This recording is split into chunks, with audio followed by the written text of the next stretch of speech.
भाऊनी आता सांगितले परवा दिवशी आपल्या विठाबाईंच्या तमाशावर हल्ला झाला गारगावचा, आणि त्याचा ह्या समस्त आपल्या कामगार बैठकीच्या माध्यमातून याचा निषेध आपण इथं सगळ्यांच्या माध्यमातून नोंदवतोय.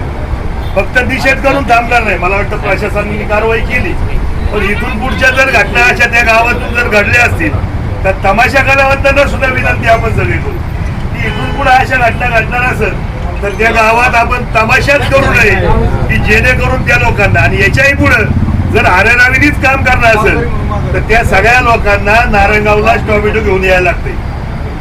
बरोबर ना?